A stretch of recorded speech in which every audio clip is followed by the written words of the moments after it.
how to teach preschool ballet. In this video, we're going to talk about how to teach ballet to preschoolers.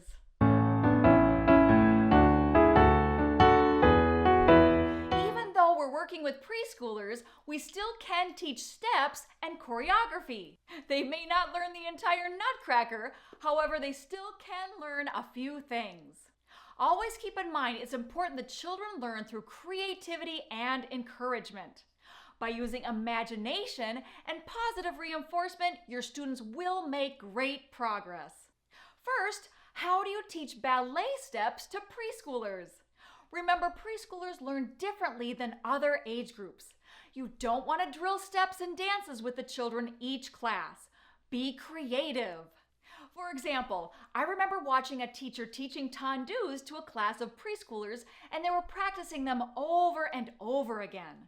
She was frustrated and didn't understand why the children were not learning, and they were definitely not listening. Why is this? My students know their steps, and I never drill them. Preschoolers do not learn by repeating steps over and over again. This is the biggest secret to teaching a preschool ballet class. They're a different kind of learner. I quickly go over a few steps with the children before warm-ups. Then I'll go over a couple steps before each dance that might be new or just need practicing. I do this, though, not only so they learn, but in order for the steps to look familiar when they come up in the dance. At the end of class, after I gather them for stamps, I'll quiz the students on what steps we've learned that day. They're always excited to show me what they remember. We don't want to drill steps, but we also don't want the students to become frustrated because the class is going too fast for them and they don't know what's happening. In both instances, you will lose their attention and enthusiasm. Talk about the steps a little bit at different points in the class and they will learn. Another point is to teach the ballet steps in a creative way. For example, how can the children learn first position? I've heard teachers call first position pizza feet or the letter V. You could also ask the children to use their magic twinkling fingers or magic wands to open their toes. What about doing a plie? How can you make that fun? Can we make a diamond or pretend to open a window with our knees? Can you turn performing the steps into a game? You can use your imagination for any ballet step. When your students are seeing the same steps week after week in a fun way, they will learn and remember. Positive reinforcement is also a great tool to use to teach preschoolers. Praise them often when they complete a skill, even if it's not perfect. At this age, we first want them to perform in any way they're able. Then they should receive a compliment for simply trying. After you have established they're doing well, you can then add some technique. For example, when we pretend to dip our toes in a pond doing tendus, I'll say, when we dip our toes into the pond, let's make sure we point them all the way. Great job! In a previous video, I mentioned the steps I feel preschool students can handle. They won't be perfect, but they are doable at this age. Again, they are first position, second position, plie, releve, and tendu. I often add passe and arabesque even though they're challenging. The students love to try them and they make them feel like real ballet dancers. There are a few others I'll add in from time to time to mix it up. I want to keep the class interesting for both old and new students all year round. If you follow what I've mentioned, your preschool students will learn ballet steps. Not only will they learn them, but they'll associate performing each step with a fun, creative game they'll want to do again and again. This is how to teach ballet steps to preschoolers. Now let's move on to choreography. Teaching choreography to young students is exciting and so much fun. I love seeing preschoolers act out creative songs with passion and energy. However, there are a couple things that need to be considered. If you go over too much choreography at once, they'll become bored. If you don't demonstrate enough, they may become frustrated because they don't know what you're doing. Find a balance. There are a couple different ways you can teach choreography to preschoolers. If you teach at a studio where students have many months to prepare, you can approach choreography differently than if you teach at a recreational program that only runs a few weeks. At a studio, the students may also need to be more polished than in a recreational program. Therefore, we may teach the choreography a bit different for each.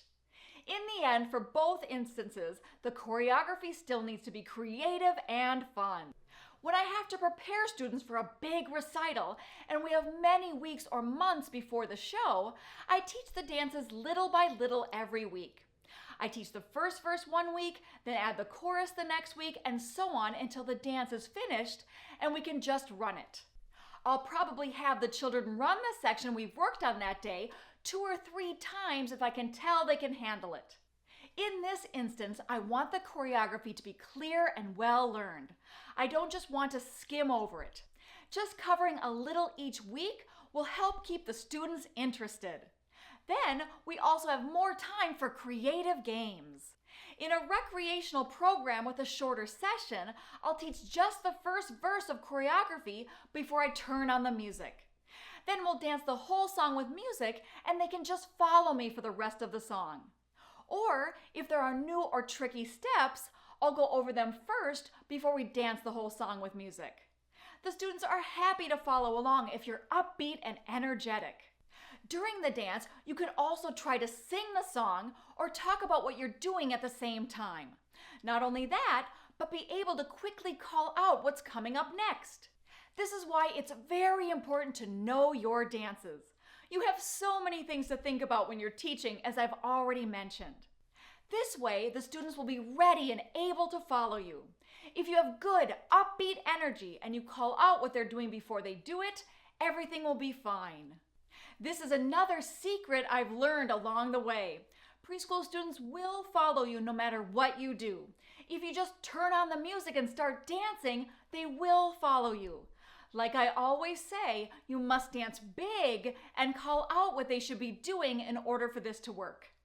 If I have a class that's unfocused, or if I can see the energy is too high, I will also just turn on the music to a dance and have the students follow me. This is a good way to keep from losing your students. Going through the steps and choreography isn't as important for a preschool class as it is for older students. They just want to dance and jump around. They will follow you if necessary.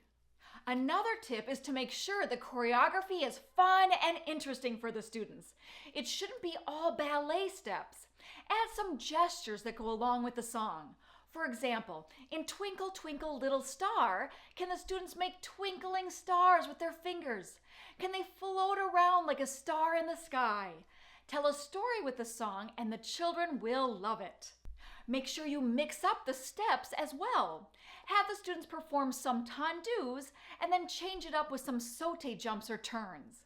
It also helps if the children can move around at times and not be stuck in one place. Chassé or skip around in a circle. This is also great for learning spatial awareness. I always practice moving around in a circle in my warm-ups. This way we can move around in circles in my choreography and the students already know what to do. Moving to new places in the room is just as challenging as learning new steps. It does need to be practiced. Preschoolers will eventually pick up choreography. You just need to be patient. However, at this age, don't expect them to do a whole dance all by themselves, especially at a performance. You will always have to be there doing the dance with them. Not only should you be there to remind them of their dances, but just being there makes them feel more secure. Now, how about technique? There are many different beliefs as far as how to teach ballet technique to young children. Some people believe you should teach just as you would teach older children, standing at the bar in turnout.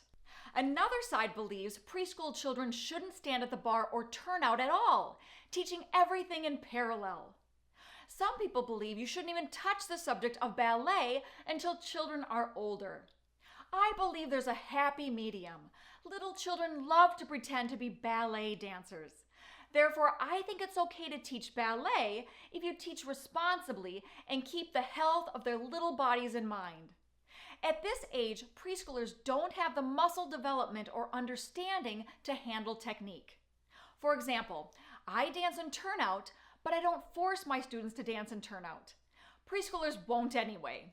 I show them first position and have them try it out, but then I let it go. During the rest of the class, their bodies will naturally dance how they dance at this age. They usually won't even notice if they're in turnout or not. You don't have to completely avoid turning out. It's a part of our range of motion, and touching on it is fine. However, don't force the preschooler to stay in turnout. There's plenty of time for that and other more complex technique later. There are some children too who want to over-turn out. This, however, usually happens with older students. Some students also might want to walk on point in their soft shoes. We always want to correct students who are performing any step that might injure them. Don't encourage your students to overextend their bodies. As teaching artists, we're not only responsible for teaching them to dance, but are responsible for teaching them how to take good care of themselves. There are some easy elements of technique I do teach my preschool students. We do want the students to stand up tall, point their toes, and dance with big energy. Learning to do those things is definitely achievable.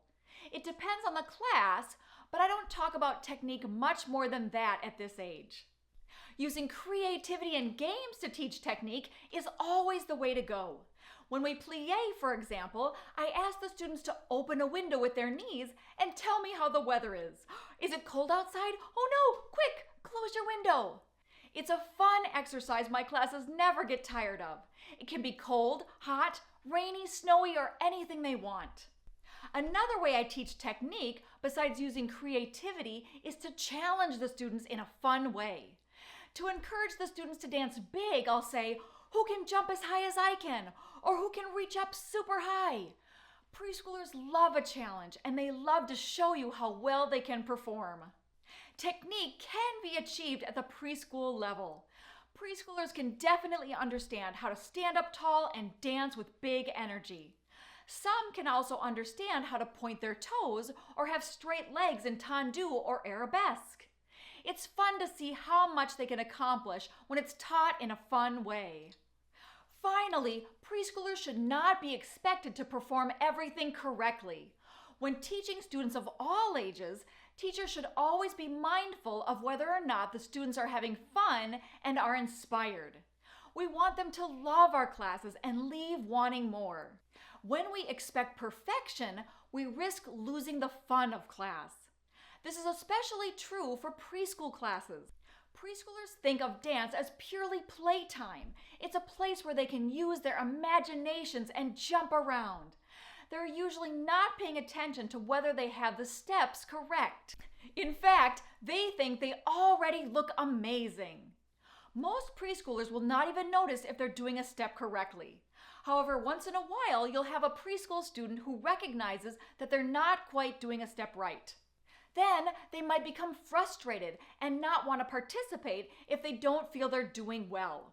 If that's the case, help them the best you can, but try to let them know it's fine if they don't have it perfect.